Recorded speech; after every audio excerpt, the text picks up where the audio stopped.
দিৱালীৰ চাফাই চলি আছে দেই আমাৰ ইয়াতে ঘৰত একদম চাফাই বাপৰে বাপ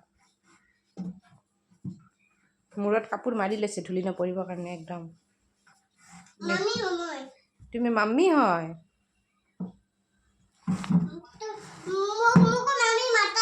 মাম্মি কি কৰি আছা মই কাম কৰি আছো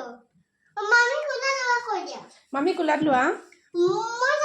আগতে চাব কৰি আছো ৰবা তাৰপিছত কোলাত ল'বা তাৰপিছত আকৌ কোলা ল'ম দেই লুচি খাব লাগিব লুচি খালে কোলা ল'ম কি চাফাই এইটো লেতেৰা হৈ আছে ৰবা